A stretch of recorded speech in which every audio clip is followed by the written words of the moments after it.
සුබ දවසක් ඔයාලා හැමෝටම. අද වීඩියෝ එකෙන් මම ටිකක් කතා කරන්න යන්නේ බරපතල ඒ වගේම සමහරක් විට යම් කෙනෙක්ට හිත රිදවීමක් ඇති වෙන්න පුළුවන් මාතෘකාවක් ගැන. මේක ඇත්තටම ඉතිහාසයේ සිදුවීමක්. ඒ සිදුවීම තමයි අද මම ඔයාලට මේ වීඩියෝ එකෙන් පැහැදිලිව සාකච්ඡා කරන්න සූදානම් වෙන්නේ. මේ සිදුවීම තමයි කතෝලික පල්ලිය විසින් ගෝවේදී ව්‍යාජ දළදාවක් විනාශ කිරීම කියන ඒ සිදුවීම. ප්‍රේමය කියන තිරයෙන් වසාගෙන සිටින කැකෑරෙන වෛරයක් තමයි මෙතනින් ඉස්මතු වෙන්නේ.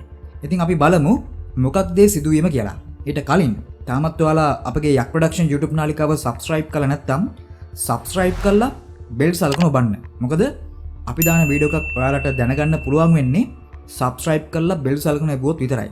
මොකද සමහරක් අයට අපගේ වීඩියෝ YouTube එක scroll කරද්දි හම්බෙන්නේ නැහැ කියලා කමෙන්ට් කරලා තියෙනවා අපි දැක්කා. ඒ නිසා ඔයාලට අපගේ වීඩියෝ බලන්න අවශ්‍ය නම් ඔයාගේ ෆෝන් එකට නොටිෆිකේෂන් එකක් විදිහට ගෙන්න ගන්න අවශ්‍ය නම් අනිවාර්යෙන්ම යක් ප්‍රොඩක්ෂන් YouTube නාලිකාව subscribe කරන්න. එහෙනම් වැඩි කතා නැතුව අපි ඒ පිළිබඳව සාකච්ඡා කරමු.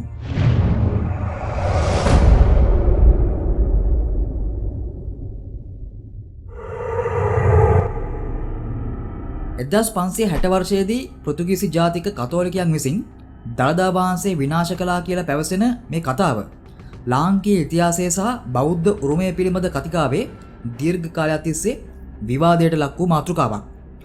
යාපනය තුලදී ලබාගත් අයයි පැවසෙන මේ දළදා වහන්සේ පෘතුගීසින් විසින් ගෝවට රැගෙන ගොස් තිබෙනවා. මේ දළදාව ලබා ගැනීම සඳහා බුර්ම රජු විශාල මුදලක් ගෙවීමට සැලසුණු පසුව ඩොන් කොන්ස්ටන්ටිනු ද බ්‍රැගන්සා කියන පෘතුගීසි ප්‍රතිරාජයා එයට කැමැත්ත පළ කරලා තියෙනවා. නමුත් එයට දැඩිසේ විරුද්ධ වූ කතෝලික පල්ලිය මේ දළදාව විනාශ කිරීමට බල කරලා තියෙනවා. ඩොන් ගෑස්පර් ද ලියෝන් පෙරේරා මෙම සිද්ධියේදී ඉතාමත්ම වැදගත් වෙන කතෝලික පූජකවරයෙක්. පෘතුගීසි ඉතිහාසඥයෙකු වන ඩොන් පේජ්ට අනුව කතෝලික අගරදුගුරුතුමා දළදාව විනාශ කිරීමට ඉතා උනන්දු වෙලා තියෙනවා. දළදාව රන්වලට හුමාරු නොකර එය ප්‍රසිද්ධිය විනාශ කළ යුතු බවට දැඩිව කියා සිටියේ මොහු විසින්. ඔහු අදහස් කරන්නේ බුදුදහම වැනි මිත්‍යා දෘෂ්ටික ආගමික වස්තුවක් විනාශ කිරීම ක්‍රිස්තියානි ධර්මයේ විශාල ජයග්‍රහණයක් විදිහට. විශේෂයෙන්ම ෆ්‍රැන්සිස්කානු නිකායට අයත් පූජකවරුන් මෙම ආගමික උන්මාදය ඇති කිරීමට දළදාව විනාශ කිරීමේ උත්සවය සංවිධානය කිරීමටත් පෙරමුණ ගත්තා. ක්‍රිස්තියානි සාහිත්‍ය සංගමයේ ඒ කියන්නේ CLS ග්‍රන්ථවල වගේම පෘතුගීසි ලේඛකයන් වන ඩොන් පේජ් සහ ෆරියා වයිප් සූසාගේ වාර්තාවල දැක්වෙන්නේ යාපනය තුලදී අත්අඩංගුවට ගත්ත මේ දළදාව ගෝවට රැගෙන ගොස් එවකට සිටි අග්‍රරාජගුරු ප්‍රසාදිතුමා ඉදිරියේ වංගෙඩියක දමා කුඩු කර පසුව පොළුස්සා ඒ අලු ගඟට දැමූ බවයි.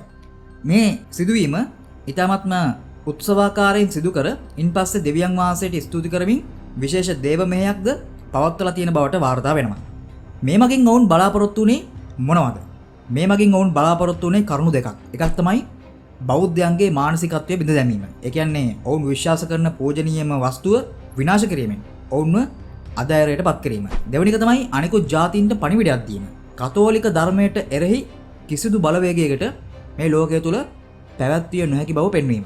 ඉතින් අපි මේ සිදුවීම දිහා පොඩ්ඩක් බැලුවොත් මේ කාම ලෝකය කියලා කියන්නේ මායාවට අයිති ලෝකයක්. මායාව විසින් මිනිසුන්ගේ සිත් තුළ තියෙන ද්වේෂය, වෛරය තමයි ප්‍රොමෝට් කරන්නේ. ඒක ආගමික ඉගැන්වීම් විදියට එළියට ආපු අවස්ථා ලෝකේ ඕන තරම් තියෙනවා. ඉතින් ඔබ බෞද්ධයෙක් විදියට මේ වගේ පාපයකට ලොල් වෙලා යහපත පාවා දෙන නොමිනිසුන්ට වෛර කරන්න යන්න එපා. අනුකම්පා කරන්න. මේ මිනිසුන්ට යහමඟ හමු වෙන්න කියලා ප්‍රාර්ථනා කරන්න. ආගමේ නාමයෙන් තවත් ආගමික ප්‍රජාවකට පීඩා කරනවා නම් ඒ යහපත් බව ඉගැන්වීමක්ද? නැත්නම් නපුරක ඉගැන්වීමක්ද? හොඳට මතක තියාගන්න තථාගතයන් වහන්සේ කියන්නේ සර්ව ලෝකයන් දිනපු ශාස්ත්‍රු වහන්සේ. උන්වහන්සේ එක්ක ගැටෙන්න යන අයට කවදාවත් දිනන්න ලැබෙන්නේ නැහැ. මොකද ඒක සනාතන දහමක්. කොහොම වුණත් පෘතුගීසි වාර්තාවලට අනුව ඔවුන් දළදා වහන්සේ විනාශ කරලා තියෙනවා. කොහොම නමුත් ඓතිහාසික සාක්ෂි සහ තර්කානුකූල කරුණු අනුව මෙම සිදුවීම සත්‍ය දළදා වහන්සේට සිදුවක් නොවන බව තහවුරු කරලා තියෙන කරුණු කිහිපයක් තියෙනවා. මොනවද ඒ ඓතිහාසික සාක්ෂි? ප්‍රධාන වශයෙන්ම රාජාවලිය සහ මහාවංශය තමයි මෙහි සාක්ෂි කරුවන් විදිහට අපිට බලා ගන්න පුළුවන් වෙන්නේ. දළදා වහන්සේ කියලා කියන්නේ මේ ලංකාවේ රාජ්‍යත්වයේ සංකේතයයි. ඒ නිසා රජවරුන් හැම වෙලාවෙම සතුරන්ගෙන් ආරක්ෂා වීමට දළදා වහන්සේ රහසිගත ස්ථානවල උදාහරණයක් විදිහට කුරුවිට දෙල්ගමු විහාරයේ කුරහන් ගලක් යට සීතාවක රාජසිංහ රජුරුවන්ගේ සමයේදී එතුමා විසින් සංගවා තැබුවා. ඉතින් යාපනයේ වැනි පෘතුගීසි තර්ජනයට ඍජුවම ලක් වූ වෙරළබඩ කලාපයක සත්‍ය දළදාව ප්‍රදර්ශනය කරමින් තැබීමට කිසිසේත්ම ඉඩක් නැහැ. ඉතිහාසඥයන් පවසන්නේ ඒ කාලේ ලාංකීය රජවරුන් සතුරන්ගෙන් බේරීමට දළදා වහන්සේගේ අනුරුවන් කිහිපයක්ම නිර්මාණය කරලා තිබුණු බවයි. අපේ දේශීය වංශකතාවලට අනුව පෘතුගීසින් යාපනය ආක්‍රමණය කරන සමයේ සත්‍ය දළදා වහන්සේ පැවතුනේ කෝට්ටේ රාජධානිය හෝ මායාදුන්නේ රජු යටතේ තිබුණු සීතාවක රාජධානියේ ආරක්ෂාව යටතේ. යාපනයේ තිබිලා තියෙන්නේ සත්‍ය දළදාව නෙමෙයි. බෞද්ධයන් විසින් සතුරන් මුලා කිරීම සඳහා නිර්මාණය කරලා තිබිච්ච අනුරු දළදාවක් තමයි යාපනය තුල තැන්පත් වෙලා තිබුණේ. පෘතුගීසින් එය විනාශ කර අප ජයග්‍රහණය කළා කියලා ලෝකයට අඬබර ගැහුවා. දළදා වහන්සේ කියලා කියන්නේ අපගේ මේ ශ්‍රී ලංකාදීපේ ජීවය කියලා කිව්වොත් නිවැරදි. දළදා වහන්සේට යම් හෝ හානියක් සිදු වුණා නම් මහා වංශයේ රාජාවලිය හෝ චූල වංශය වැනි ග්‍රන්ථවල ඒ ඊටමත්ම ශෝක ජනක විදියට වාර්තා වෙන්නම ඕනි. නමුත් අපේ වංශ කතාවල පෘතුගීසින් දළදාව විනාශ කර බවක් කිසිම තැනක සඳහන් වෙන්නේ නැහැ. ඒ වෙනුවට දළදා වහන්සේ ආරක්ෂිතව වැඩ සිටි ගමන් මඟ, ඒ කියන්නේ දෙල්ගමු විහාරය වැනි ස්ථාන අපිට පැහැදිලිව දක්වා තිබෙනවා. දැන් අපි බලමු මේ පෘතුගීසින්ගේ මූලාශ්‍ර අතර තියෙන පරස්පරතා මොනවද කියලා. ප්‍රධාන වශයෙන්ම මෙන්න මෙහෙම දෙයක්ත් මම මේ ගැන කතා කරන්න කලින් කියන්න ඕනේ. බටහිර ජාතිකයන් හරි දක්ෂයි. ඒ කියන්නේ පෘතුගීසි, ඉංග්‍රීසි, ලන්දේසි, ප්‍රංශ ජාතිකයන් මේ බටහිර ජාතිකයන් ගොඩක් දක්ෂයි ප්‍රොපගන්ඩා එකක් පාවිච්චි කරන්න. ඒ කියන්නේ බොරුවක් සමාජගත කරලා ඒක ඇත්ත වගේ ලෝකෙට පෙන්වන්න. ඉතින් කොහොම හරි මේ කතාව දිහා අපි බැලුවොත් පෘතුගීසි සමහර ලේඛකයන් පවා පවසන්නේ මේ දළදාව ලබා ගැනීම සඳහා බුර්මයේ රජු කිං ඔෆ් ටේගු කියන රජු ඒ කාලේ පෘතුගීසින්ට ඉතාමත්ම විශාල රන් ප්‍රමාණයක් පිරිනැමූ බවයි. නමුත් පෘතුගීසි බලධාරීන් ආගමික උන්මාදය නිසා මෙම දළදාව විනාශ කළ බව සඳහන් වෙනවා. පස්සේ බුරුම රජුටම සත්‍ය දළදාව කියලා පවසමින් තවත් දළදාවක් විකිණීමට පෘතුගීසින් උත්සාහ කරපු බවත් වාර්තා වෙනවා.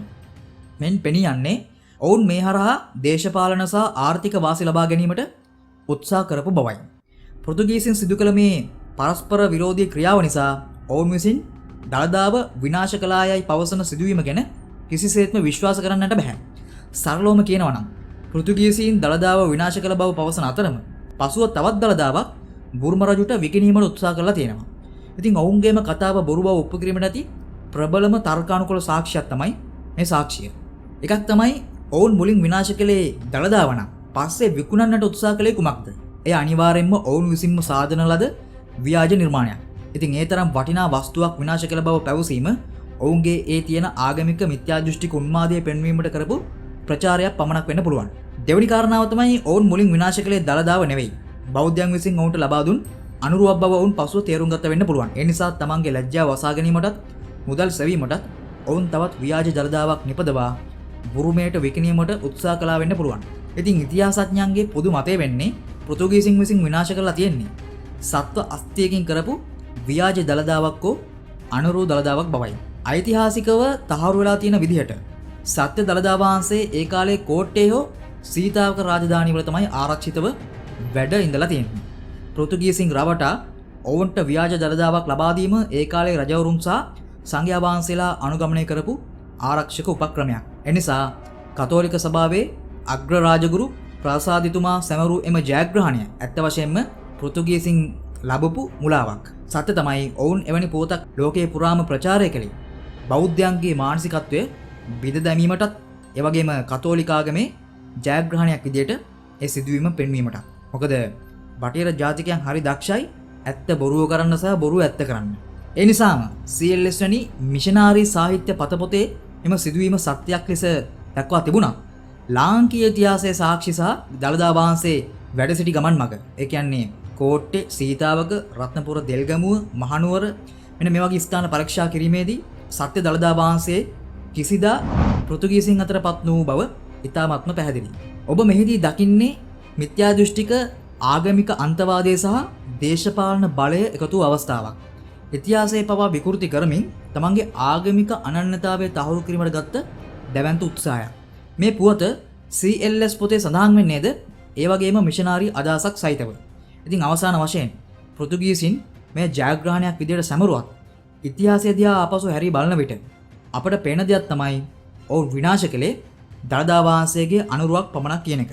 ඔවුන් තමන්වම රවටාගෙන తాවකාලික ස්වයං වින්දනයක් ලැබූ ආගමික අන්තවාදීන් පිරිසක් විතරයි. අන් ආගමිකයන් දළදා වහන්සේට වෛර කරපු පළවෙනි අවස්ථාව මේකත් නෙවෙයි. දළදා වහන්සේ ලංකාවට ලැබෙන්නත් කලින් ඉඳලා ඇතම් ජාතිකයන් ඇතම් පිරිස් දළදා වහන්සේට බුදුරජාණන් වහන්සේට වෛර කරන්න පෙළවිලා හිටියා. ඉතින් මේක මේ අද ඊයේ සිදුවන දෙයක්වත් නෙමෙයි. අදටත් මේ ලංකාව තුළ කොයිතරම්නම් ඉන්නවද දළදා වහන්සේට වෛර කරන?